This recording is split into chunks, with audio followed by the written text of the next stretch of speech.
আল্লাহকে ছেড়ে দিলেন কেন? আল্লাহর সাথে দুশ্মনী কেন? যে ছেলেটা সারাদিন একটা ওয়াক্ত নামাজ পড়ে না, যে বিবি একটা ওয়াক্ত নামাজ পড়ে না, যে মেয়েটা পর্দা করে না, তারে জিজ্ঞাসা করেন না যে মা সবার সাথে সম্পর্ক বজায় রাখো, মালিকের সাথে কেন দুশ্মনী? আল্লাহর লগে কি নারাজি হইলা? আল্লাহর সাথে কি দুশ্মনী? আল্লাহর লগে কেন রাগ করলা? কেন রাগ করলা?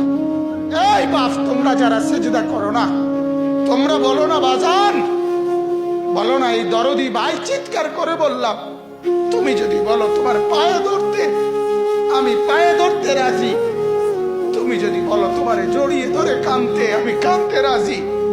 তুমি বলো কেন আল্লাহর সাথে রাগ করলা? কেন আল্লাহর সাথে রাগ করলা? কেন আল্লাহর সাথে নারাজ হইলা? কেন সেজদা কপালে জুটলো না? কেন মালিকের সাথে সারাদিনের এত কিছুর বিনিময়ে আল্লাহ তাআলা একটা মিস কল দিলে, 2 সেকেন্ডের একটা মিস কল দিলে বন্ধু তুমি টের পাও তোমার মোবাইলে মিস কল আসছে, এত বড় মসজিদে 6টা মাইকের হরন দিয়া আল্লাহু আকবার বলে তোমারে ডাক দেয়, তোমার একটা বারও কানে লাগে না, বিবেকে লাগে না। তোর মতো শক্ত ডাকাত, তোর মতো পাষাণ বেটা আর কে হইতে পারে? বেটা কথা বলেন না কেন? তুই ডাকাত, কত বড় ডাকাত! হ্যাঁ, এজন্য ইনশাআল্লাহ আল্লাহকে রাজি করব। বলেন ইনশাআল্লাহ। সেজদা করব তো ইনশাআল্লাহ। যুবকরা তোমরা বলো না ইনশাআল্লাহ।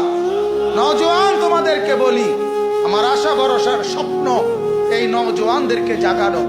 আমি সারা দিন রাত চাই যুবকরা জেগে উঠুক, কারণ আগামীর পৃথিবী, গোটা বিশ্ব 2 ভাগ হবে। এটাই পৃথিবীর পুরা ভবিষ্যৎ। এক ভাগ পুরাপুরি দাজ্জালের অনুসারী কাফের, আরেক ভাগ মাহাদির অনুসারী ইমানদার। এই 2 ভাগে পৃথিবী অচিরেই বিভক্ত হয়ে যাবে। তুমি যদি মাহাদির পক্ষে থাকতে না পারো, তুমি যদি দাজ্জালের ধোকায় পড়ে যাও, আল্লাহর কসম ঈমান নিয়ে কবরে যাইতে পারবা না। অতএব আমি তোমার ঈমান চাই, আমি যুবকের ঈমান চাই, আমি যুবকের আখিরাত চাই। আল্লাহ তাআলা আমাদের প্রত্যেককে ঈমান আমলের দৌলত দান করেন, কবুল করেন।